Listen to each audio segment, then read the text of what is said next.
महाराष्ट्र में गिलियन बेरे सिंड्रोम यानी कि जीबीएस से पहली मौत की पुष्टि हुई है। सोलापुर के एक निजी अस्पताल में 26 जनवरी को जीबीएस से पीड़ित 40 साल के मरीज ने दम तोड़ दिया।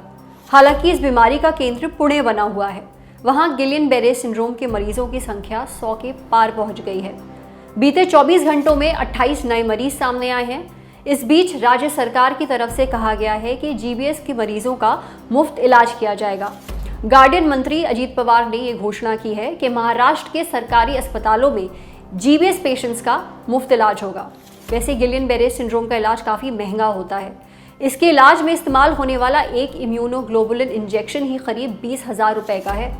ऐसे में महाराष्ट्र सरकार की ये घोषणा मरीजों के लिए राहत लेकर आएगी। रिपोर्ट्स के मुताबिक जीबीएस से पीड़ित मरीजों की संख्या जैसे अभी आपको बताया 100 पार कर चुकी है। 101 मरीजों में से 16 फिलहाल वेंटिलेटर पर हैं। 9 साल तक के 19 बच्चों में बीमारी के लक्षण देखे गए हैं। वहीं 50 से 80 साल की उम्र के करीब 23 लोगों में जीबीएस होने की पुष्टि की गई है।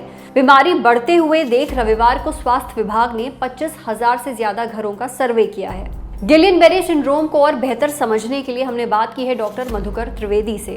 जाना उनसे कि ये गिलियन बेरे सिंड्रोम क्या है, ये क्यों होता है, इसके लक्षण क्या हैं और साथ ही जाने इसका इलाज। तो आप भी सुनिए। जीबीएस यानी कि गिलियन बेरे सिंड्रोम एक रेयर न्यूरोलॉजिकल बीमारी है जिसमें हमारी नेटवर्क ऑफ नर्व्स, जिसे हम पेरिफेरल नर्व्स कहते हैं, इसमें डैमेज शुरू होने लगता है और इस वजह से हाथों और पैरों में वीकनेस आ सकती है। इसे जानना इसलिए जरूरी है क्योंकि ये एक सीरियस न्यूरोलॉजिकल कंडीशन है और इसे अगर हम टाइमली डायग्नोज और कंट्रोल करें तो आदमी पूरी तरह से ठीक हो सकता है। जीबीएस एक ऑटोइम्यून न्यूरोलॉजिकल डिसऑर्डर है जिसमें कि हमारे बॉडी का इम्यून सिस्टम, हमारी बॉडी में बनने वाली एंटीबॉडीज बाय मिस्टेक हमारी पेरिफेरल नर्व्स या हमारे न्यूरोलॉजिकल सिस्टम पे अटैक करता है, हमारी नर्व्स में स्वेलिंग और डैमेज करता है, जिसकी वजह से हाथों और पैरों में कमजोरी आने लगती है। इसका एग्जैक्ट ट्रिगर जो है पूरी तरह से क्लियर नहीं है, पर ऐसा माना जाता है कि मैक्सिमम केसेस में जीबीएस जो है ये ट्रिगर होता है किसी वायरल या बैक्टीरियल इन्फेक्शन के द्वारा।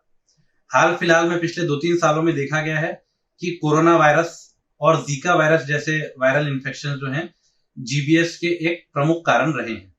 इसके अलावा कैंपाइलोबैक्टर बैक्टीरियल इन्फेक्शन डायरिया के रूप में आता है, जिसके बाद हम देखते हैं कई बार ये जीबीएस का इन्फेक्शन या जीबीएस की बीमारी जो है ट्रिगर होती है।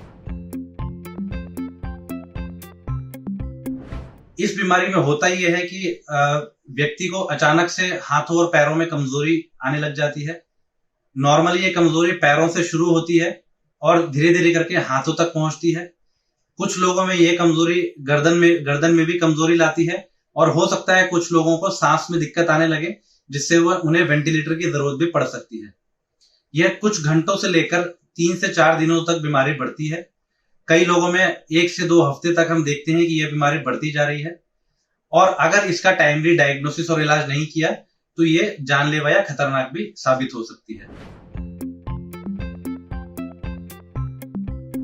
जीबीएस का जो ट्रीटमेंट है इसमें 2 मुख्य ट्रीटमेंट होते हैं। पहला है आईवीआईजी, आईवी इम्यूनोग्लोबुलिन, और दूसरा है प्लाज्माफेरेसिस। ये दोनों ही ट्रीटमेंट सही डायग्नोसिस के बाद दिए जाते हैं। यह इलाज हम हॉस्पिटल में रहकर ही कर सकते हैं।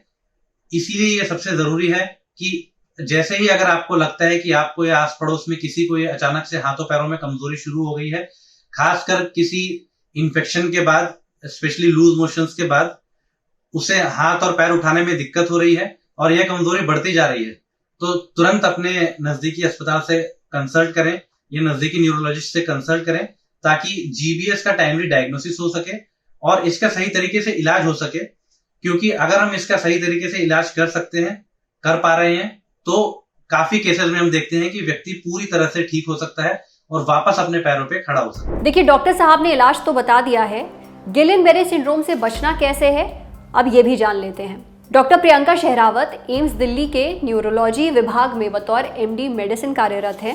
उन्होंने इंस्टाग्राम पर एक वीडियो डाला है और बहुत ही काम की जानकारी दी है, जैसे बाहर का खाना एकदम अवॉइड करना है, दूषित खाने और पानी से बचना है, साथ ही कुछ समय के लिए पनीर, चावल और चीज़ से परहेज करना है, क्योंकि इनमें बैक्टीरिया बहुत जल्दी पनपते हैं और इसके पीछे वजह है इन सारी चीज़ों में मौजूद नमी।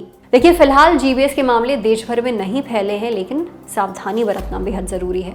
इसलिए घर का बना हुआ खाना खाइए, साफ पानी पीजिए, लक्षण दिखने पर डॉक्टर से तुरंत संपर्क कीजिए और सबसे ज़रूरी बात, आपने घबराना नहीं है, बस एहतियात बरतनी है, समझे।